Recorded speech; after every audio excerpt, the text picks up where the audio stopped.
नमस्कार साथियों, स्वागत है आप सभी का आपकी अपनी पाठशाला पर। मैं हूं अंकित अवस्थी और आप है मेरे साथ में चीन का भारत के प्रति प्यार जानने के लिए। हाल ही में विश्व व्यापार संगठन में चीन भारत के खिलाफ शिकायत करने पहुंचा है। इसी के चलते तो कहा जाता है कि ना कोई परमानेंट मित्र है जियोपॉलिटिक्स में और ना ही परमानेंट शत्रु हमारा चीन पड़ोसी, जो कभी कभी मित्रता के लिए भी हमारे साथ हाथ बढ़ाता है। फिलहाल फिर से सुर्खियों में है शिकायत लगाने के लिए, और इस बार शिकायत लगाई है भारत के खिलाफ कि सर, ये हमारे अपने बाजार में हमें आने नहीं दे रहे हैं। ऐसे में इन तीनों के बीच में बन रही ये तिकड़ी क्या बिगड़ने जा रही है, चर्चा करेंगे। भारत और चीन के बीच के संबंधों में शिकायत कहां से आ गई, आइए इसके बारे में चर्चा करेंगे। और चर्चा होगी इस बात की कि चीन वर्सेस भारत की इस लड़ाई से किसे फायदा हो सकता है। और कहीं ऐसा तो नहीं है कि ये शिकायत एक कॉर्नर में चल रही है, बाकी व्यापार तो चलने दो जैसा चल रहा है। सारी बातें बताएंगे, लेकिन उससे पहले शिकायत कहां हुई है ये तो जान लीजिए। शिकायत हुई है जिनेवा में, स्विट्जरलैंड के अंदर। क्या है वहां पर एक संगठन है जिसका नाम विश्व व्यापार संगठन है, डब्ल्यूटीओ जिसे आप कहते हैं। वहां क्या होता है, और लगभग 160 देश एक साथ बैठते हैं और चर्चा ये करते हैं कि साहब देखो, आपके देश से अगर कोई सामान दूसरे देश में बिकने जा रहा है तो वहां पर उसे एंट्री ठीक से मिले। ठीक से मिले का मतलब ये नहीं हो कि आप उस सामान को इसलिए नहीं आने दे रहे क्योंकि उसके आने से आपके यहां का व्यापार प्रभावित हो जाएगा। एक तरीके से व्यापार पूरी तरह फ्री ट्रेड हो, किसी प्रकार की किसी पर कोई टैरिफ ना लगे, किसी प्रकार को कोई टैक्स ना लगे। इतना ही नहीं, दूसरे देश का सामान आपके देश में पहुंचे तो उसके ऊपर किसी प्रकार के टैक्स में आप कोई कस्टम ड्यूटी ना घुसा दें, आप उसके ऊपर कोई एंटी डंपिंग ड्यूटी ना लगा दें। और तो और, अगर वो आपके घर में आ ही गया है तो उस माल को तो आपने आने दिया, लेकिन अपने माल को इतना सस्ता कर दिया कि दूसरे का सामान नहीं बिक पा रहा है। कुल मिलाकर के विश्व पूरा एक अगर परिवार है, तो परिवार में एक देश से दूसरे देश में जब सामान बिकने जा रहा हो तो उसे किसी प्रकार की बाधा ना दें। ये कुल जमा उद्देश्य के साथ डब्ल्यूटीओ का निर्माण किया गया। ये पूरी दुनिया को एक करने की कवायद थी। पहले इसे जीएटीटी के नाम से जानते थे, बाद में इसे 1995 के बाद डब्ल्यूटीओ के नाम से जाना जाना शुरू हुआ। यहीं पर चीन शिकायत करने पहुंचा हमारे दो प्रोडक्ट्स के बारे में, एक था सोलर और दूसरा था सेमीकंडक्टर। शिकायत की कि सर, इंडिया वाले चीनी सामान को अपने यहां आने से रोक तो नहीं रहे हैं, लेकिन खुद का माल इंसेंटिव देकर या सब्सिडी देकर इतना सस्ता कर दिया कि मेरा माल बिक नहीं पा रहा है। कहां खेला कर दिया भारत ने, आइए विस्तार से समझते हैं। शिकायत ये पहली नहीं है, अक्टूबर में भी शिकायत की। अक्टूबर में जो शिकायत की थी वो ईवी के लिए की थी कि ये बैटरी के खेल में सर हमारे साथ खेल गए हैं। तो पहले बैटरी, अब सोलर पावर और सेमीकंडक्टर। कहानी चल कहां रही है, डिटेल में समझते हैं। तो भाई साहब, चाइना पहुंचा है भारत के खिलाफ शिकायत करने के लिए। उसने कहा है कि आप डिस्प्यूट कंसल्टेशन में इंडिया के साथ हमें बिठाइए, उनके साथ डिस्कस करिए कि वो क्यों हमारे अपनी डोमेस्टिक पॉलिसीज के चलते सोलर और इंफॉर्मेशन टेक्नोलॉजी में हमें इंटरफेयर नहीं करने दे रहे हैं। कहानी को थोड़ा और विस्तार से समझेंगे, लेकिन 164 सदस्यों वाला जो डब्ल्यूटीओ है, इसकी प्रक्रिया भी थोड़ी सी जान लीजिए। अगर ये किसी देश को शिकायत पाए जाने पर पनिशमेंट दे, तो क्या पनिशमेंट दे सकता है? ये पनिशमेंट दे सकता है कि आपको इतना समय दिया जा रहा है, अपनी पॉलिसी को बदल दीजिए। अगर आप नहीं बदले तो हम उस दूसरे देश को कहेंगे कि वो भी अपने यहां पर ऐसे ही टैक्सेस लागू कर ले। अर्थात जो ट्रंप बिना पूछे कर रहे हैं, उसे लीगल तरीके से करने का भी एक तरीका है जिसे आप डब्ल्यूटीओ कहते हैं। आप वहां से भी टैरिफ टैरिफ खेल सकते हैं, लेकिन ट्रंप ने डब्ल्यूटीओ से ऊपर अपने आप को माना, इसीलिए वो खुद करते चले गए। एनीवे, फिलहाल हम चाइना पर फिर से लौट कर आते हैं। तो चाइना ने भारत के खिलाफ डिस्प्यूट के मामले में शिकायत की है कि इंडिया सोलर सेल मॉड्यूल्स और आईटी गुड्स के अंदर अपने देश की कंपनियों को सब्सिडी दे रहा है, जिसके चलते चीनी हित प्रभावित हो रहे हैं और चीन का माल बिक नहीं पा रहा है। सोलर सेक्टर में कहा कि जो पॉलिसीज हैं सोलर सेल्स को लेकर के, चाइना ने कहा कि ये डोमेस्टिक इनपुट्स दे करके, अब ये डोमेस्टिक इनपुट्स की क्या कहानी है, थोड़ा सा मैं इसे भी बता देता हूं। भारत सरकार ने जब देखा कि विदेशों से सामान हमारे यहां बहुत इंपोर्ट हो रहा है, अगर हम अपने देश में कंपनियों को चलाना चाहते हैं तो मेक इन इंडिया करके एक योजना लाई। और मेक इन इंडिया में कंपनियों को कैसे बढ़ावा दिया जाए, तो उन्हें इंसेंटिवाइज किया गया। और उन्हें इंसेंटिवाइज करने के लिए एक योजना चलाई गई जिसे पीएलआई स्कीम कहा जाता है। और इस पीएलआई स्कीम के अंदर हम लोगों ने अपने स्तर पर उन तमाम कंपनीज को इंसेंटिवाइज किया जिन्हें सरकार के टैक्स से डर था, सरकार से मिल रहे लोन पर डर था, या फिर सरकार से किसी अन्य आर्थिक सहायता का डर था। सरकार ने सब कुछ उपलब्ध कराया। इसे ही प्रोडक्शन लिंक इंसेंटिव स्कीम कहा जाता है। इस प्रोडक्शन लिंक इंसेंटिव स्कीम, जिसे आप पीएलआई के नाम से जान रहे हैं, इसी पीएलआई के चलते चाइना चिढ़ा हुआ है कि भारत ने उत्पादन बढ़ाने के लिए सोलर सेल्स में पीएलआई दे दिया और सेमीकंडक्टर्स में पीएलआई दे दिया, कि वहां पर भी प्रोडक्शन लिंक इंसेंटिव दे दिया ताकि उत्पादन बढ़ाया जा सके। इस प्रकार से बाजार के अंदर मार्केट लीडरशिप जिस चाइना की है, उस बाजार में उसे चुनौती मिली। आपको जानकर आश्चर्य होगा, सोलर पावर में चाइना हमसे 10 टाइम्स आगे है। दुनिया का लगभग 80% जो सोलर एनर्जी फिलहाल पैदा हो रहा है, वो चाइना पैदा कर रहा है। चाइना कितनी बिजली पैदा कर रहा है, इसको आप इस आंकड़े से समझिए कि 67% जो ग्लोबल सोलर इंस्टॉलेशन है, वो चाइना के अंदर है। मतलब दुनिया में अगर कुल मिलाकर के 100 जगह सोलर सेट लगे होंगे, तो 67 सोलर सेट पूरी दुनिया के केवल चाइना में है। China already 1100 gigawatt solar energy उत्पादित कर रहा है।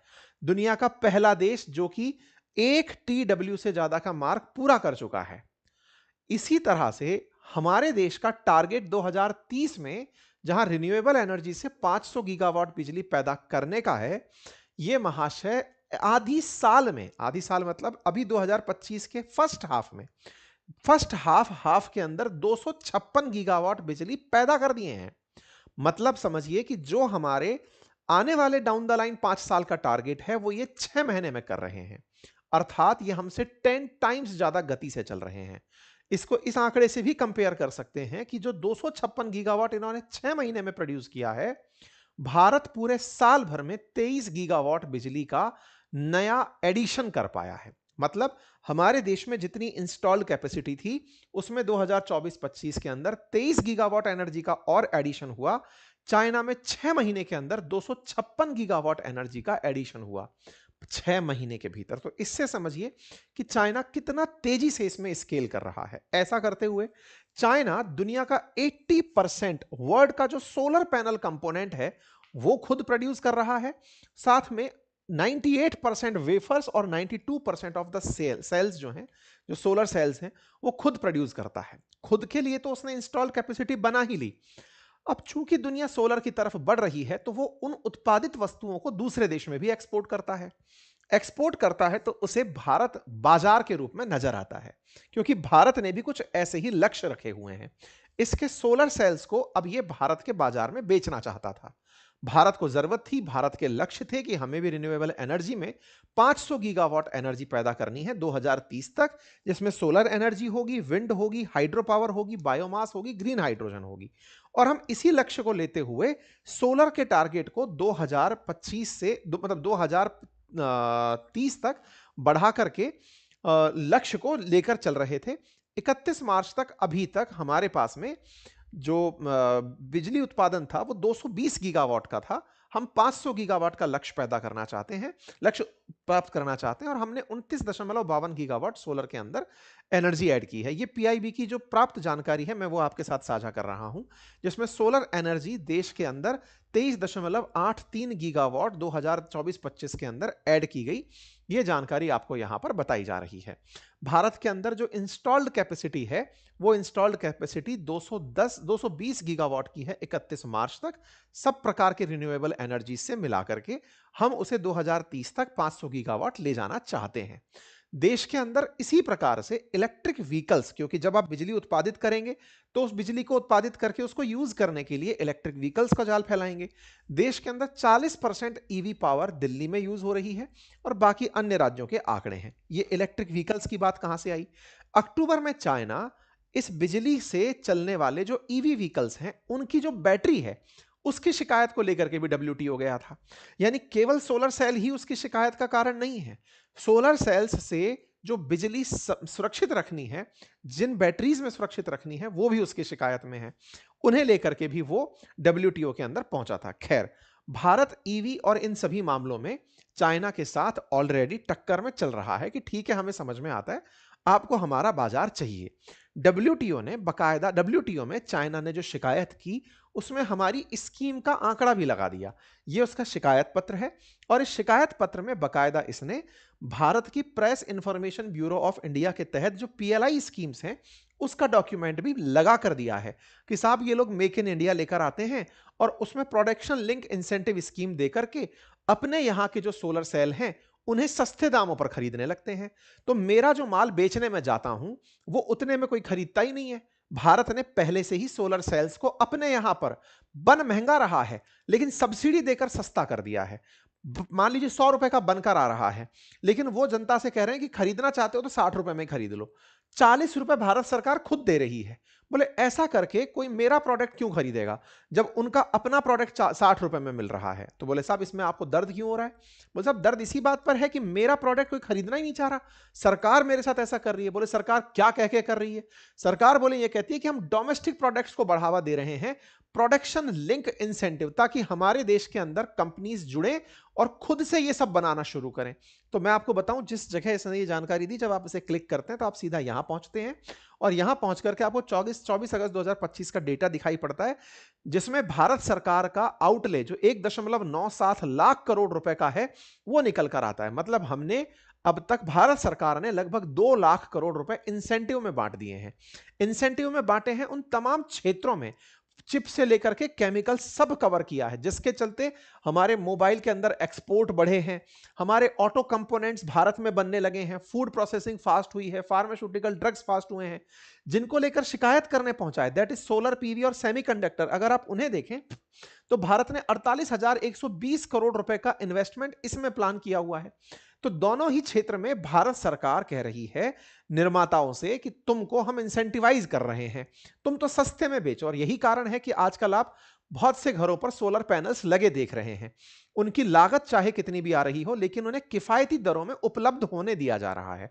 यह काम करने में भारतीय कंपनियां बहुत तेजी से स्कोप को बढ़ा रही हैं और भारत में सोलर एनर्जी बढ़ती चली जा रही है। तो उम्मीद है कि चाइना क्या शिकायत करने गया होगा वो आपको समझ में आया होगा। इसके चलते भारत सरकार ने निश्चित ही लाभ भी कमाए हैं।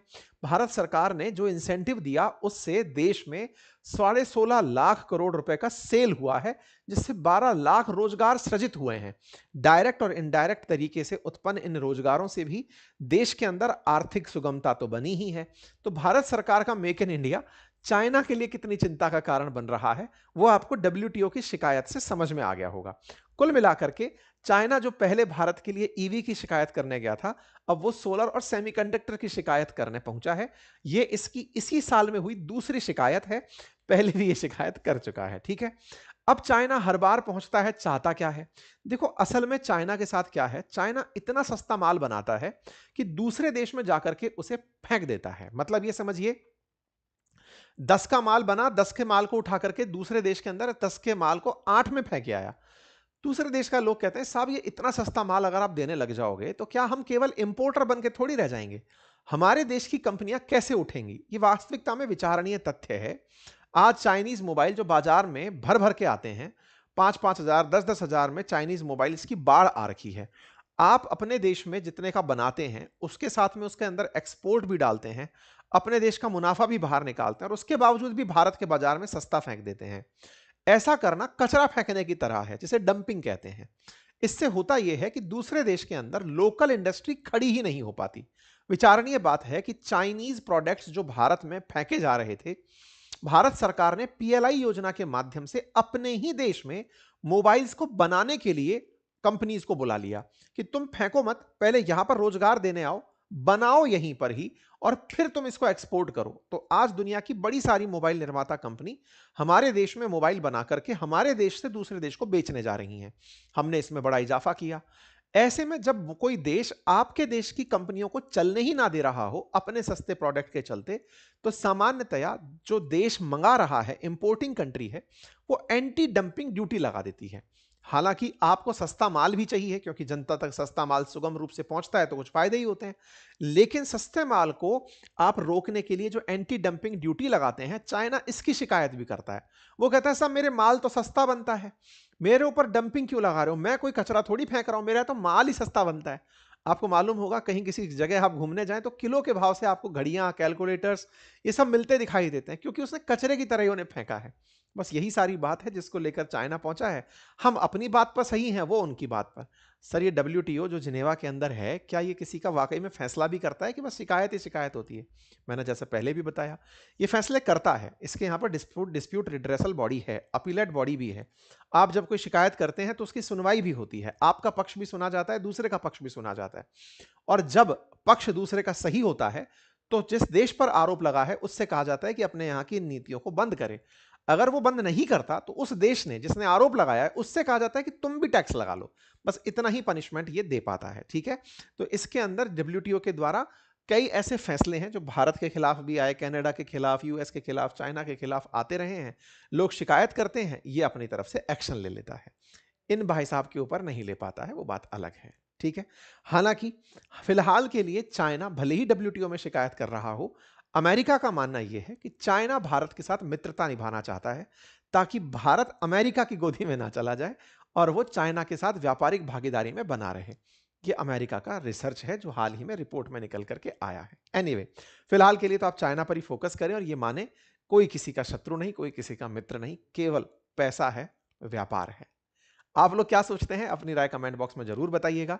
और एक जरूरी जानकारी जान जाइएगा, साल के अंत में हमारे द्वारा हमारे सभी कोर्सेज और बुक्स पर 50% ऑफ का ऑफर लाया गया है। अपनी पाठशाला एप्लीकेशन का लिंक कमेंट बॉक्स में है, अभी जाइए, सीमित समय के लिए यह ऑफर है, इसका लाभ सुनिश्चित करिए।